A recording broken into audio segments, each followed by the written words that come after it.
unfortunately, our brain is not something we can trust. We think we can trust our brain. It's one of those lies that you shouldn't believe. Your brain is actually inherently lazy. All brains are inherently lazy. The brain is wired biologically to conserve resources. So if you've ever wondered why it is that we have like biases and why we make assumptions, we do it because it's really easy for the brain to process information when it just uses an assumption. You can just assume, oh yeah, it came from that restaurant, it's gonna be good. That person is wearing a Taylor Swift shirt, I'm sure we're gonna get along. The brain loves to make assumptions because assumptions are low calories, very fast, and the brain can conserve resources. It can conserve processing power for something more difficult, which the brain perceives as something more dangerous in the future. So the brain wants to conserve energy. Well, conserving energy means that anything that's convenient, the brain will just suck up. Give me more of that, right? That's why Netflix doesn't make you press play for the next episode to start. Oh my God, yeah. Because you can just sit there and do nothing, and your brain is like, I love doing nothing, and the next episode's just gonna start. Just boom, automatically replays, right? It's the way that we love, it's why notifications are our favorite thing in the world. We don't have to check the apps. The notifications tell us that we just got a new message on whatever, right? It's one of the things that feeds the brain because it's very convenient. When somebody, to use your words, makes themselves dependent on somebody else, they're not actually dependent, but the external person becomes very convenient. Oh, you're a convenient source for a good restaurant recommendation. You're a convenient source to give me tips on new shows. You're a convenient source to get new book ideas. I have a guy that I graduated from the Air Force Academy with. He recently retired, Kenny Horton, Colonel Kenneth Horton.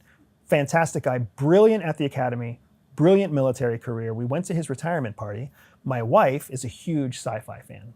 She has been through every significant sci-fi series 2 or 3 times at least. Wow. Well, we go to Kenny's house. She didn't know Kenny.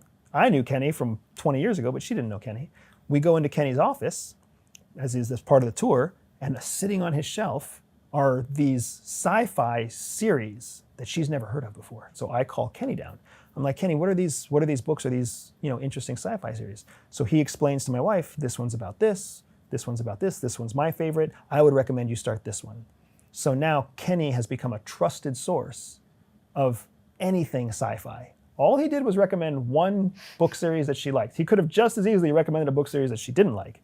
But because he recommended one that she did like, he is now a trusted source for her for all things sci-fi. So he has built credibility in her mind that this is a good person to go to for this. Convenience. Right? So her brain now doesn't have to spend calories researching online to find a good sci-fi recommendation. She doesn't have to go to the library. She doesn't have to ask strangers. She doesn't have to search forums.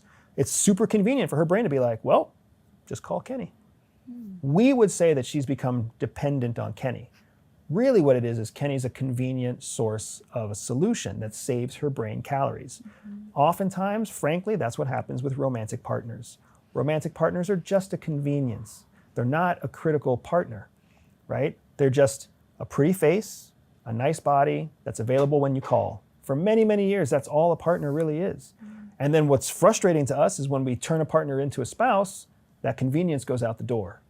Because now there's all this additional responsibility. Now you've got to worry about their feelings. Now you got to worry about their needs. Now you got to worry about their diet. Now you got to worry about their family, right? I've never considered that. Freedom!